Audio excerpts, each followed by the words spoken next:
എന്റെ അപ്പൂപ്പൻ മലയാള സിനിമയിലെ കൺട്രോളറിലിരുന്ന. എന്റെ അപ്പൂപ്പൻ എന്ന് പറഞ്ഞത് പഴയ സിനിമയിലൊക്കെ ഉള്ള കൺട്രോളായിരുന്നു. പിന്നെ ചെമ്മീനിലുണ്ടായിരുന്നു. മസാലയായിരുന്നു. എന്തുവാ? ഒരു ചെറിയ കമ്പ് കിട്ടും. അവന് തല്ലാനാണ്? അല്ലാന്നല്ല, പിന്നെ അതുകൊണ്ട് ആ കടൽ തീരത്തെ കടലമ്മ കള്ളിന്ന് എഴുതി വെക്കണം. ഇവനെ തെര വന്ന് എടുത്തോണ്ട് പോട്ടെ.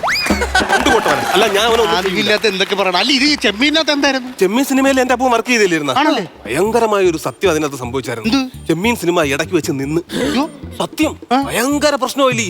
അപ്പൊ ഇങ്ങനെ മധുസാറൊക്കെ ഇങ്ങനെ വിഷമിച്ച് ഇനിയിപ്പോ എന്റെ ഇവിടെ അപ്പൊ അത്ര പ്രതിസന്ധിയിലും ഈ മോഡുലേഷൻ പിടിച്ചോണ്ടിരുന്നു. പിന്നെ അങ്ങനെ നിൽക്കില്ലായിരുന്നു. അപ്പൊ സത്യമാഷി ഇങ്ങനെ മാറി നിന്നിട്ട് അയ്യോ എല്ലാം പൊളിക്കല്ലോ എന്ന് സത്യമാഷി. ശീലാമ അപ്പുറത്തോട്ട് മാറി നിന്നിട്ട് അയ്യോ ഇനി ഞാൻ എന്ത് ചെയ്യും? ശീലാമ കൊട്ടാരക്കര കിടന്ന് ഓടുന്നു.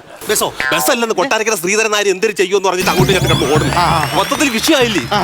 രാമമംഗള് പകുതിയായപ്പോ സിനിമ കളഞ്ഞിട്ട് പോയി. വിഷയമായില്ലേ? അപ്പൊ ഇടപെട്ട് അപ്പവും പറഞ്ഞു കഴിഞ്ഞ് നിങ്ങൾ വിഷമിക്കേണ്ട കാര്യമില്ല, നമുക്ക് നേരെ അങ്ങ് പോവാന്ന് പറഞ്ഞു. അങ്ങനെ ഇവരെല്ലാത്തിനോടും വിളിച്ച് നേരെ രാമമംഗളുടെ വീട്ടിൽ ചെന്നു.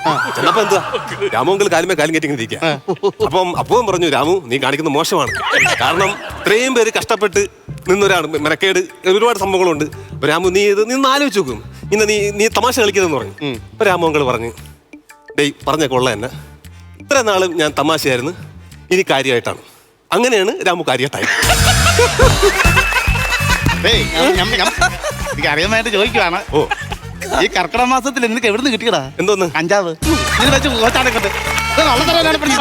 പറഞ്ഞോണ്ടിരിക്കുന്നത്. നീ സിനിമ കണ്ടിട്ടുണ്ടോ? സിനിമ എന്തുവാന്ന് അറിയാമോ?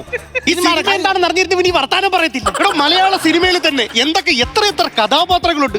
മംഗലശ്ശേരി നീലകണ്ഠൻ, മന്നാടിയാര്, പൊന്തൻ മാട, എന്തൊക്കെ. അതുപോലെ തന്നെ പൂവള്ളി, ഇന്ദുചൂടൻ, എന്ത് നല്ല കഥാപാത്രമാണത്. ഇന്ദുചൂടന്റെ കാര്യം പറയല് അതെനിക്ക് ഇഷ്ടമല്ല.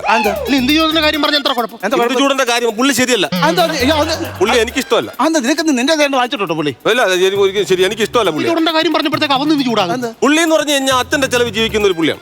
മനസ്സിലായില്ലേ? ഈ ഇന്ദുചൂടൻ എന്ന് പറയുന്നത് അത്രയും പുള്ളി ജോലിക്ക് പോകുന്നുണ്ടോ? നല്ല രീതിയിലല്ലേ MK മേനോൻ നോക്കിയത്? ആ സമയത്തല്ലേ ഈ പുള്ളി മറ്റേ കേസും കാര്യങ്ങളായിട്ട് പോയി ജയിലിൽ പോയി കിടന്നത്.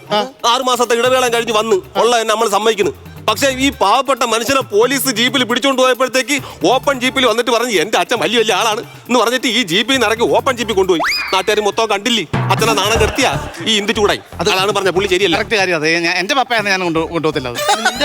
നിന്റെ പപ്പ ജസ്റ്റിസ് ആയിരുന്നു? ജസ്റ്റിസ് അല്ല, ജസ്റ്റ് മിസ്സിന് പോയതായിരുന്നു. ജസ്റ്റിസിന്റെ പരീക്ഷ അല്ല 210 മാർക്ക് വേണമായിരുന്നു, 200 ഇല്ലായിരുന്നു. പത്തേ ഉള്ളായിരുന്നു.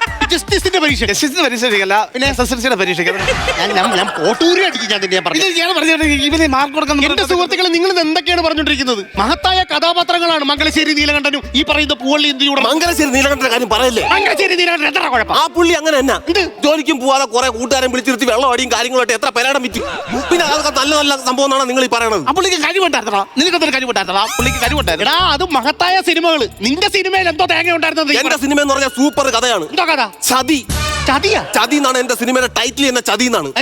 ഒരു കാക്കക്കൂട്, അതിൽ നിന്നാണ് തുടങ്ങുന്ന. ക്യാമറ ഫസ്റ്റ് വരുന്നത് ഒരു മൊട്ടക്കുന്ന്, അവിടെ ഒരു മരം, ആ മരത്തിന്റെ മുകളിൽ ഒരു കാക്കക്കൂട്, പാവപ്പെട്ട ഒരു കാക്കമ്മയും ഒരു കാക്കച്ചനും.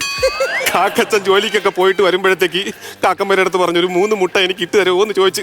കാക്കമ്മ പറഞ്ഞു പിന്നെന്താ സെറ്റ് ചെയ്യാം എന്ന് പറഞ്ഞിട്ട് 3 മുട്ട മാന്യമായിട്ട് ഇട്ട് കൊടുത്ത്. ആ സമയത്താണ് ഒരു കള്ളക്കുയിൽ വരുന്നത്. കുയിലിന്റെ സ്വഭാവം അറിയാലോ.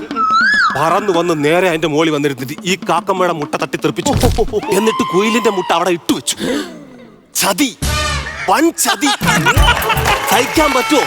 പക്ഷേ ആ കാക്കമ്മ അതിനെ വളർത്തി നെഞ്ചിലെ ചൂട് കൊടുത്തും കിറച്ചിറകിന്റെ ഇടയിൽ വരുത്തിയും അങ്ങ് വലുതാക്കി. വലുതായപ്പോ ഭയങ്കര സങ്കടം എന്ന് പറഞ്ഞ വലുതായി. ഈ കാക്കമ്മയും കാക്കച്ചനും ഒന്നും അറിയുന്നില്ല. ഈ കുയിലുകൾ വലുതായ സമയത്ത് കാക്കമ്മയെ നോക്കി ഒരു സുന്ദരൻ തള്ളയുടെ മുഖത്ത് നോക്കി കൂവിയിട്ട് പോണതും സഹിക്കാൻ പറ്റുന്ന കാര്യമാണ്. ചതി.